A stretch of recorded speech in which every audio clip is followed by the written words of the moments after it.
Suele pensarse que las matemáticas son una especie de, bueno, pesadilla escolar ineludible. Pensemos en esa sensación térmica de estar frente a una pizarra, mirando una colección infinita de letras y números, que francamente parecen haber sido diseñados exclusivamente para complicar un examen. Ya, es una reacción completamente comprensible, ¿eh? O sea, la mayoría de la gente cierra el libro y asume que esa maraña de símbolos vive en un universo paralelo, totalmente desconectado del mundo real. Yo misma pensaba eso. Claro, y es que cuando la enseñanza se centra puramente en memorizar reglas, pues todo parece una abstracción sin sentido. Sin embargo, la ironía de todo esto es que esos símbolos que tanto asustan en el aula son literalmente el código fuente del universo físico y social. Vale, vamos a desglosar esto porque hoy tenemos la misión de desmitificar el concepto que sostiene todo ese código, que son las funciones matemáticas. Y la idea no es dar una clase magistral de álgebra para nada. No, sería un rollo. Totalmente. Lo que queremos es demostrar cómo una simple regla de correspondencia puede predecir absolutamente todo. Desde, calcular el presupuesto exacto para evitar que una fiesta de estudiantes acabe en bancarrota, hasta modelar cómo se distribuye la riqueza en el planeta entero. Eso es. Es una herramienta poderosísima. Y para lograr este análisis a fondo tenemos sobre la mesa un material de primera. Contamos con un documento exhaustivo del repositorio de la Universidad Tecnológica Nacional, escrito por Mario Orlando Suárez y Bujés. También lo hemos combinado con unas guías visuales magníficas de la plataforma Tutorela y además unos apuntes sobre representación geométrica de la UNAM. Mamadería excelente, la verdad. Y para entender el impacto de estas ideas hay que retroceder un poco a una época donde no existían calculadoras ni ordenadores. Madre mía, la prehistoria matemática. Exacto. En la antigua Grecia, mentes brillantes como Euclides o Arquímedes ya observaban patrones. Notaban que, por ejemplo, si aumentaba el tamaño de un círculo, pues su área crecía en proporción. Sabían que había una relación estrecha entre cantidades. Claro, lo intuían. Sí, pero se enfrentaban a un problema masivo. Carecían del vocabulario matemático para expresarlo de forma general. Todo era, digamos, geometría pura y dura. O sea, veían que la maquinaria del universo funcionaba, pero les faltaba el manual de instrucciones para escribir cómo lo hacía, ¿no? Ese es el punto clave. Hubo que esperar siglos, literalmente hasta llegar al Renacimiento, para que la historia diera un giro. Y fue gracias a un matemático llamado François Viet. Ah, sí, el que introdujo las letras. Eso es. A él se le ocurrió la audaz idea de usar vocales y consonantes para representar números que podían variar o que eran desconocidos. ¡Qué fuerte que algo tan básico tardara tanto en inventarse! Pues sí. Y ese fue el momento en que las matemáticas se llenaron de alfabeto, permitiendo formular leyes generales en lugar de resolver problemas aislados uno por uno. Pero, a ver, el gran protagonista de nuestra inmersión de hoy, el verdadero arquitecto del concepto moderno, entra en escena en el siglo XVIII. Hablamos de Leonhard Euler. El responsable de esas dos letras minúsculas con paréntesis que provocan sudores fríos, ¿eh? La famosa F de X. Exactamente. En su obra de 1748, Introduction in Analysis Infinitorum, Euler bautiza formalmente esa notación y define la función como una relación en la que una cantidad depende absolutamente de otra. Ya, una depende de la otra. Le inyectan un rigor absoluto al concepto. Le ponen las reglas estrictas. Eso es. Establecen los límites, la continuidad y dictaminan la regla inquebrantable de lo que constituye una función matemática pura, que es una relación estricta entre un conjunto de partida y un conjunto de llegada. Para visualizar esto de forma sencilla, imaginemos que estamos dentro de una inmensa fábrica matemática. En el centro hay una máquina procesadora gigante. Me gusta esa imagen. Por una cinta transportadora llega la materia prima, que es un número cualquiera al que llamaremos nuestra variable independiente. Esa es la X. El número entra en la máquina, los engranajes giran, aplican unas instrucciones fijas e inalterables, y por el otro extremo la máquina expulsa un único producto terminado. Ese producto es el resultado, nuestra variable dependiente, la Y. Entra materia prima, sale producto procesado. Exacto. Lo fascinante de esto es su nivel de exigencia. Hay una regla de oro implacable para que esa máquina reciba el certificado oficial de función. Cada elemento de materia prima que entra por la cinta transportadora debe generar un producto, y solo uno. Jamás puede generar dos. ¡Ostras, qué inflexibles! Totalmente. El documento de la UTN explica esto maravillosamente a través de la geometría, con lo que denominan la prueba de la línea vertical. ¿Cómo es eso? Pues si dibujamos el comportamiento de esta máquina en un papel, en una gráfica, y trazamos una línea completamente recta de arriba a abajo, esa línea vertical no puede cruzar el dibujo en más de un punto. Si lo cruza 2 veces, significa que para una misma entrada la máquina escupió 2 salidas diferentes. Un momento, ¿eh? Entonces, no cualquier ecuación matemática se gana el derecho a llamarse función. Si, por ejemplo, introducimos un número en una fórmula y de repente el resultado puede ser tanto positivo como negativo, yo qué sé, se le retira el título de función. Se le retira instantáneamente el título, ¿sí? Seguirá siendo una ecuación, claro, y seguirá siendo una relación matemática, pero pierde la categoría de función porque ha perdido su poder de predictibilidad absoluta. ¡Qué barbaridad! O sea, la echan del club. Exacto. Pensemos en una máquina expendedora de billetes de tren. Si se introduce un billete de 10 euros y se selecciona el destino, pues se espera recibir el billete correspondiente. Obvio. Pero si a veces da un billete a Madrid, pero otras veces, con el mismo dinero y apretando el mismo botón, da un billete a Barcelona y además un café, pues a ver, esa máquina es un desastre impredecible. Ubia. Estaría rota. Claro, las funciones rechazan el caos. Requieren que cada causa tenga un único efecto perfectamente anticipable. Aquí es donde se pone realmente interesante. Porque una vez que asumimos que esta máquina es la cima de la predictibilidad, necesitamos saber cómo comunicarnos con ella. Y según exploran tanto la guía de Tutorela como la unidad de la UNAM, resulta que las funciones no son entes monolíticos. Tienen la capacidad de hablar en 4 idiomas distintos, nada menos. 4 representaciones que describen exactamente el mismo fenómeno, pero desde perspectivas radicalmente diferentes. Son traducciones de una misma realidad, ¿sí? Para catalogarlas, hablamos de la representación verbal, la representación algebraica, la numérica o tabular y, finalmente, la representación gráfica en un plano. Y cada una sirve para una cosa distinta. Cada una tiene su momento y su utilidad dependiendo del nivel de detalle que estemos buscando en ese instante. Empezando por el idioma verbal, es el más orgánico, el que usamos sin darnos cuenta, ¿verdad? Por ejemplo, la norma en un colegio que dice, no sé, a cada estudiante matriculado se le asignará un único número de pupitre. O la ley de tráfico que especifica que a cada coche le corresponde una matrícula única. Exacto. Las fuentes lo ilustran con la vida cotidiana. Es una instrucción en lenguaje humano donde queda clarísimo quién depende de quién. Sí. La UNAM lo demuestra con un problema clásico que surge al viajar entre continentes, que es la conversión de temperaturas. Verbalmente, la regla empírica dicta lo siguiente. Tome la temperatura en grados Celsius, multiplíquela por la fracción 9/5 y súmele 32. Vale. Es una instrucción clara, pero escribir oraciones completas para cada cálculo es súper ineficiente. Por eso los matemáticos inventaron el segundo idioma, el algebraico.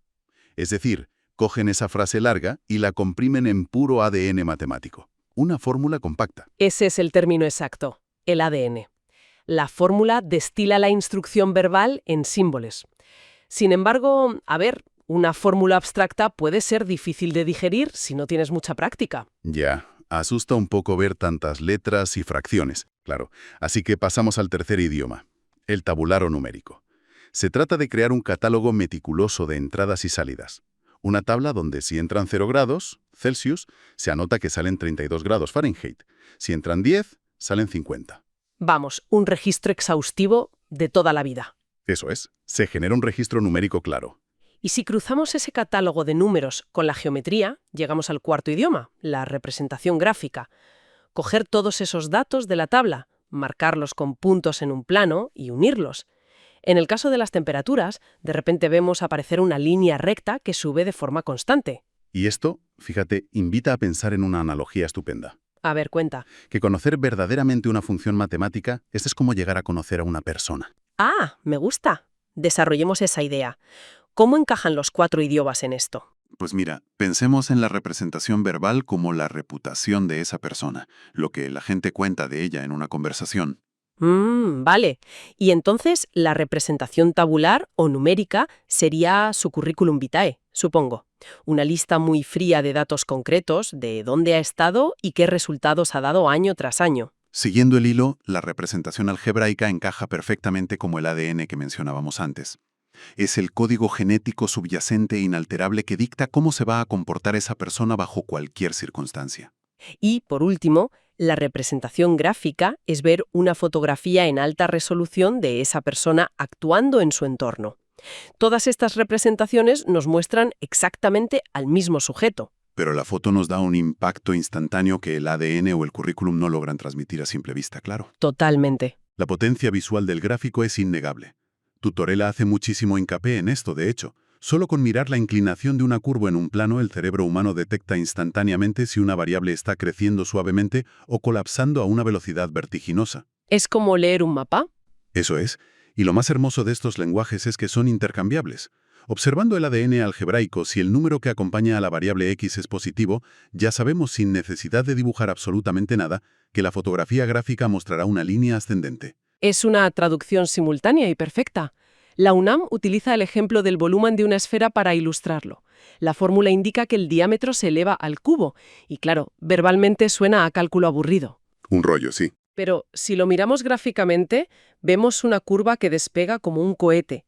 Nos dice visualmente que un pequeño aumento en el diámetro provoca una explosión masiva en el espacio que ocupa esa esfera. Hasta aquí, el universo matemático parece un lugar perfecto, un refugio donde las reglas son cristalinas y los idiomas se complementan de maravilla. Pero surge un dilema. Uy. Sí. A ver, estas funciones habitan en el mundo abstracto del papel y la pizarra.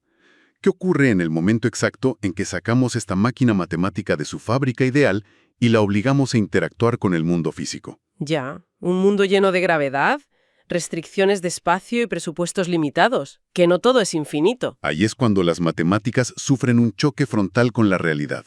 Para gestionar ese impacto, la teoría introduce dos guardianes fundamentales que el texto de la UTEN explica en detalle. Hablamos del dominio y del rango, o recorrido. Explícanos un poco más de estos guardianes. Pues el dominio es el conjunto de todos los valores que la máquina tiene permitido aceptar como entrada. Y el rango son todos los posibles resultados que puede llegar a producir. Y ojo, estos conjuntos no siempre son infinitos. Profundicemos en esto porque el autor, Suárez y Bujes, plantea un caso aparentemente inocente sobre geometría. Propone modelar un rectángulo. Nos da un único dato fijo, y es que la suma de todos sus lados, o sea, el perímetro, mide exactamente 28 metros. Sí, un problema clásico. Pues si queremos averiguar cómo se relaciona el largo del rectángulo con su ancho, y lo reducimos a su forma algebraica, la función se simplifica a la instrucción de cambiarle el signo al largo y sumarle 14. Así es, si llamamos x a la longitud del largo, la función que nos da el ancho se reduce al ADN algebraico de multiplicar esa x por -1 y sumar 14. Queda f de x igual a menos x más 14. Y aquí es donde necesito hacer de abogada del diablo en nombre de la abstracción pura. A ver, Venga, dispara. si tomamos esa fórmula aislada, la de multiplicar por -1 y sumar 14, las matemáticas no tienen ningún prejuicio moral contra los números negativos. Se podría introducir perfectamente un -5. Totalmente. Menos por menos es más, 5 más 14 da 19. La fórmula procesa el dato sin ningún error. Sin embargo, la fuente es absolutamente categórica al afirmar que el dominio de esta función está encerrado estrictamente entre el 0 y el 14. ¿Por qué le cortamos las alas a la fórmula si aritméticamente es impecable? Esto plantea una pregunta importante sobre la jerarquía del conocimiento, de hecho. El álgebra proporciona la maquinaria, pero el mundo físico es el director de la fábrica. Ah, claro, la realidad manda. Exacto. Estamos analizando un rectángulo material, tangible. Si alguien va a una obra en construcción con una cinta métrica, jamás podrá medir una pared de -5 metros de largo. Sería una locura. Las distancias negativas no tienen sentido físico en nuestro universo cotidiano. Por lo tanto, el simple sentido común obliga a que la x sea mayor que 0. Y por el otro extremo, si nuestro límite absoluto de material es un perímetro total de 28 metros, Pues el límite superior queda automáticamente fijado. Si intentáramos que el largo midiera, digamos, 20 metros, la función matemática obedecería ciegamente y nos diría que el ancho debe medir -6 metros para compensar y mantener el perímetro en 28. otra vez rompiendo las leyes de la física. De nuevo, creamos un absurdo físico, una pared de antimateria. Así que la realidad física encierra el dominio. La longitud x solo tiene permiso de existir entre valores superiores a 0 y menores a 14. Las matemáticas puras proponen infinito, pero la física impone fronteras inquebrantables. Es como si el dominio fuera el inspector de seguridad laboral de la fábrica. inspeccionando cada número que entra por la cinta transportadora para asegurarse de que no provocará una implosión en el mundo real. Muy buena analogía. Y una vez que entendemos que estas máquinas tienen protocolos de seguridad estrictos, es fascinante verlas en acción fuera de la teoría, tomando decisiones estratégicas, ¿no? El material de la UTN documenta ejemplos asombrosos de este poder predictivo en situaciones súper cotidianas. Hay un caso de estudio con el que casi cualquier persona puede empatizar, que es la economía de la organización de eventos. El texto relata la situación de unos estudiantes intentando organizar una gran fiesta. Uy, peligro. Ya te digo, tienen que afrontar un coste fijo inamovible que es el alquiler del local. Cuesta 1.000 euros, asista quien asista. Adicionalmente, han calculado que cada invitado consumirá unos 10 euros en comida y bebida. Vale. Para evitar perder dinero, necesitan saber exactamente a qué precio vender cada entrada. Y en lugar de adivinar o, no sé, poner un precio al azar y cruzar los dedos, construyen una función, la máquina de predecir presupuestos. La fórmula indica que el coste unitario es igual a esos 10 euros por persona más los 1.000 euros del alquiler divididos entre el número total de asistentes. Eso es. Si hacemos trabajar a la máquina, los resultados dictan sentencia rápidamente. Si logran convencer a 100 personas para que asistan, los 1.000 euros se dividen entre 100, lo que suma 10 euros más los 10 de consumición. La entrada debe costar 20 euros. Un precio razonable. Exacto.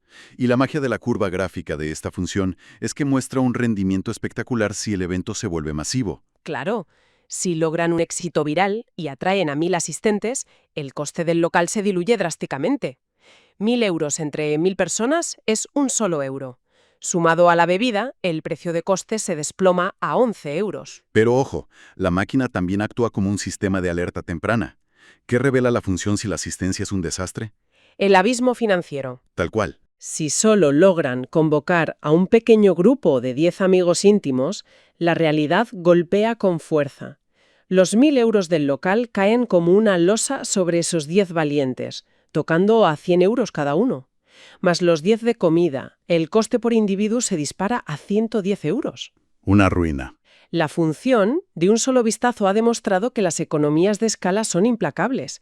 Ante una baja asistencia, el evento no es solo caro, es estructuralmente inviable. Y este poder de modelado se traslada a cualquier industria, no solo a fiestas. El texto aporta el ejemplo de un comerciante que debe planificar la logística de sus rutas de viaje. A ver. Su recorrido está definido por una función cuadrática respecto al tiempo. La distancia que recorre no aumenta de forma constante, hora a hora, sino que incluye una variable de tiempo elevada al cuadrado. O sea, que acelera. Matemáticamente significa que el comerciante acelera su progreso a medida que avanza el día, cubriendo cada vez más terreno. Al introducir las horas en la máquina, el comerciante sabe con una precisión de francotirador si alcanzará su destino de 700 kilómetros a tiempo o si debe reprogramar las entregas. ¡Qué pasada! Incluso rige la supervivencia de pequeños negocios, como el fabricante de chaquetas de cuero que analiza su arrecibujés. Este artesano tiene ingresos por ventas y unos costes de producción que son evidentes. Combinando ambas variables, obtiene una función de utilidad. Una herramienta vital para no quebrar. Total. No necesita pasarse noches en vela preguntándose si podrá pagar el alquiler a fin de mes. Si requiere 1.000 euros limpios de beneficio para mantenerse a flote, simplemente le pregunta a la máquina matemática. Y la función dicta que el punto exacto de supervivencia se cruza al vender 75 chaquetas. Ni una menos. Es un oráculo basado en la lógica pura. Y si escalamos esta misma lógica funcional, desde un pequeño taller de chaquetas hasta la economía global, llegamos a uno de los puntos más reveladores del análisis. Aquí entramos en palabras mayores. Sí, porque las funciones tienen la capacidad de modelar el comportamiento de sociedades enteras. El texto detalla un modelo macroeconómico fascinante introducido por el economista italiano Wilfrido Pareto, conocido popularmente como el principio de Pareto o la regla del 80-20. A ese famoso principio que sostiene que una abrumadora mayoría de los recursos o de la riqueza tiende a concentrarse de forma natural en manos de una minoría muy reducida de la población. Exactamente. Y abordándolo desde una óptica estrictamente matemática e imparcial, libre de juicios de valor, Pareto observó empíricamente distintas poblaciones y notó un patrón que se repetía invariablemente. Y decidió plasmarlo en una función. Decidió plasmar este patrón usando, por supuesto, una función matemática. En su modelo, la cantidad de personas que superan cierto nivel de ingresos es el resultado de dividir el tamaño total de la población por el nivel de riqueza deseado, elevado a una potencia específica. La potencia que Pareto estimó, analizando los datos, es que el ingreso suele estar elevado a 3 medios. Sin ahogarnos en álgebra, si traducimos ese ADN matemático a una fotografía, la representación gráfica de esa distribución dibuja lo que en geometría se denomina una hipérbola equilátera. Así es.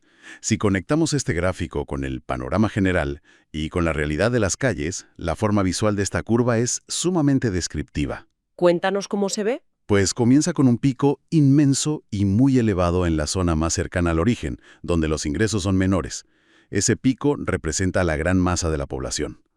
A medida que nos desplazamos por el gráfico hacia niveles de ingresos más altos, la curva cae por un precipicio casi vertical. Cae en picado. Sí, y luego se aplana, formando una larga y delgada cola. Esa fina línea, que apenas se levanta del suelo, representa la ínfima minoría que acumula fortunas gigantescas. El documento de la UTN nos proporciona un cálculo muy revelador usando la función de Pareto.